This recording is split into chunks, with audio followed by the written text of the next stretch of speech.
News. A new report is calling on provincial governments in Atlantic Canada to do more to bridge a gap between what people earn and what they need to afford basic expenses. It's called a living wage, and unsurprisingly, it's only getting higher as the cost of living continues to climb. The report recommends increasing the minimum wage and improving access to income supports. As Brooklyn Curry tells us, Halifax has the highest living wage in Atlantic Canada, and many say it's a far cry from what they're actually taking home. $28 an hour. If you live in Halifax, that's how much money you need to make to afford the basic necessities, like housing, food, clothing, transportation, and healthcare. That's according to the latest report from the Canadian Centre for Policy Alternatives. This is about recognizing that people need to be able to afford nutritional food, a decent quality house, and not be stressed out. That has a tremendous impact positively for people's health. That can save us money down the road. Saulnier co-authored the Living Wage Report, which says the rise in minimum wages over the years hasn't kept up with cost of living increases. It also notes out of everywhere in Atlantic Canada, the situation in this city is particularly bleak.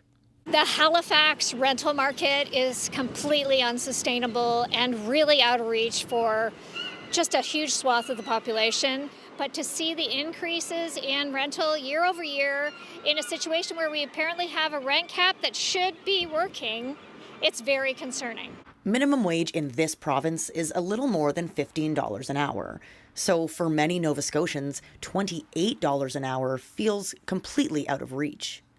Because I work with the school system, so 2 months a year I have to go on EI. And my husband has a disability and it really tightens things. I have 2 sons who are in their 20s and one is a teacher and he can't afford rent on his own. He's living at home right now so he could pay off his student loan. I think the pressure needs to be on business and government to make that push. The onus has been put on individuals for a long time to pull up their bootstraps and get to work, but people are doing that. The response needs to be coming from the other side. Though the living wage has gone up, the year-over-year increases are not as high as they were in last year's report. The authors point to things like an increase to the Canada Child Benefit and the new carbon tax rebate as some of the reasons why, calling them a clear example of how small changes to government policy can make a big difference in closing the wage gap. Brooklyn Curry, CBC News, Halifax. The town of Bridgewater is facing some big challenges as it works to lift many of its residents out of energy poverty. Energy poverty means families are paying a big chunk of their income towards power and fuel. But as Shayna Luck tells us, the increase in cost of living is making it even more difficult for the town to meet its goal. The Energize Bridgewater project aims to lift at least 350 households out of energy poverty by 2030. It's been making low-cost loans to property owners to make efficiency upgrades like heat pumps or insulation. But staff say so far they haven't been able to overcome a big gap in the program. They haven't been able to reach renters.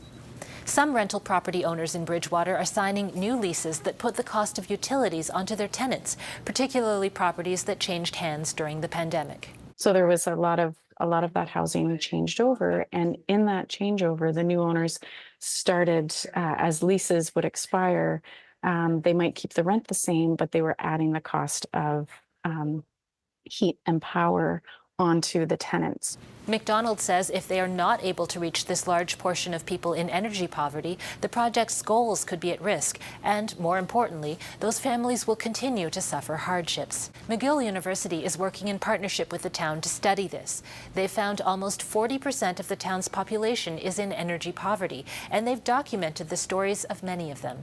So having blankets on windows and sleeping in the same bed as kids to keep warm. So we see all of those things that people are trying to stay warm without having to spend more money on their energy expenses.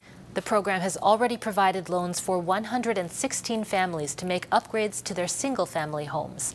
Until this month, the town was hoping it could expand the financing program to incentivize more landlords to make energy-efficient repairs in apartment buildings. But it just learned some of its funding comes with restrictions that don't allow it to make these types of loans. Town staff are now trying to figure out a way through this. Sheena Luck, CBC News, Halifax. Police say a man in Millbrook was hospitalized last night after a shooting incident at a home on Birch Bark Road. Officers found that two people assaulted a third man inside a home. A shot was fired, striking the man. That's according to a news release. Two suspects then fled the scene. The RCMP say the victim's injuries are not believed to be life-threatening. A doctor in Cape Breton is speaking out about flood damage at the island's largest hospital in Sydney. She says the damage is significant and she's worried about how it will affect patient care. Kyle Moore has the story. From the outside, it's business as usual at the Cape Breton Regional Hospital, but inside is a different story after a pipe burst on Sunday causing damage to 2 floors. One of the physicians I spoke to was told that it will be 1 to 4 months before they can realistically look at getting back into their office space, so it could be as long as into the new year. Dr. Margaret Fraser says 3 general surgeons and a cardiologist had their offices flooded. There was also damage to a mother and baby clinic. She's worried about the effects the damage will have on patient care. There are some foreseeable circumstances in which that could cause some additional strain and emerge, but it certainly is going to slow down specialist appointments for a bit. The assessment is going to take a number of days so that we can determine the extent of the repairs that are required.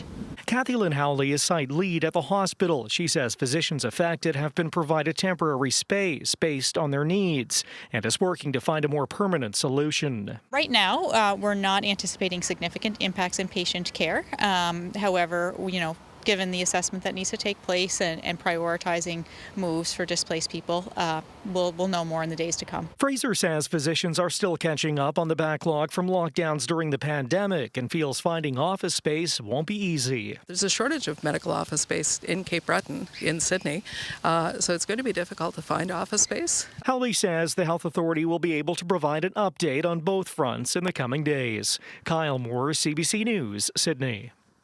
The emergency shelter at the Halifax Forum will continue to operate for another year.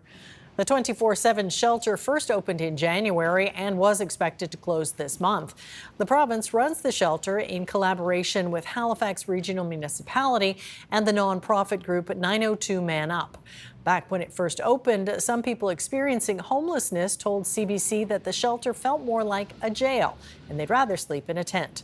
A spokesperson with the Department of Community Services says they're always looking to improve those spaces and have already received feedback from several people staying there. Well, there is a controversy brewing in Union Corner. The area of Hants County does not have good cell service and it needs a new tower to fix the problem. An Ontario company has reached an agreement with one landowner to build a cell tower, but a neighbor is worried about how close it will be to her family's property. Paul Palmeter reports. Kathleen O'Brien is very concerned about a plan to build a proposed 90-meter cell tower next to the fence on her property line. Shared Tower, an Ontario company, has reached an agreement with O'Brien's neighbor to build the tower, but O'Brien says it's just too close to her property. The issue is that cell tower is only 100 meters from our house and roughly 70 meters from our property line.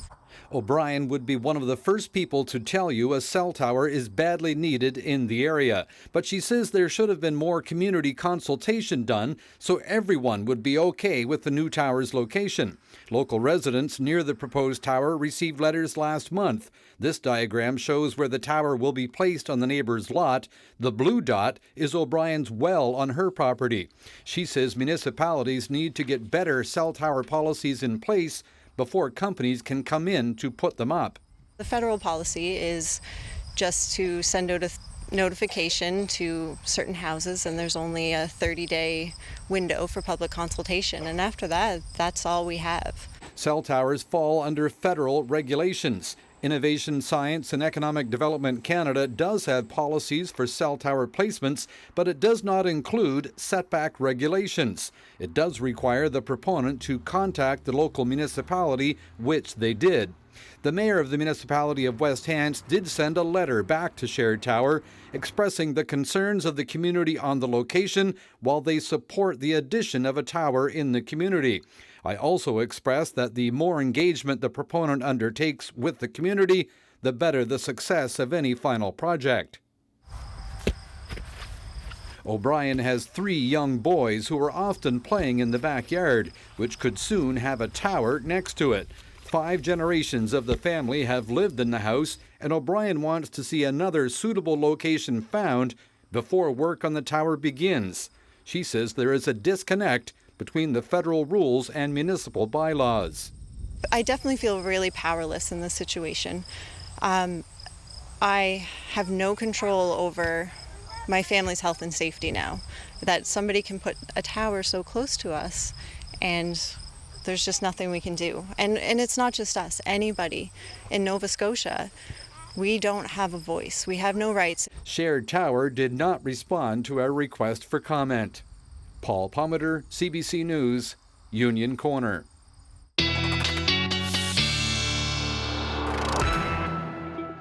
All right, Jay, there was definitely a shift in the air today, feeling a little, dare I say, fallish. Yeah, that's a big dare, but yes, we're getting a sneak preview of early fall. Early fall is what we're going to be seeing in the wake of the cold front that continues to move through across the province. So the wet weather, the showers will continue to wind down later this evening. That sky will begin to clear.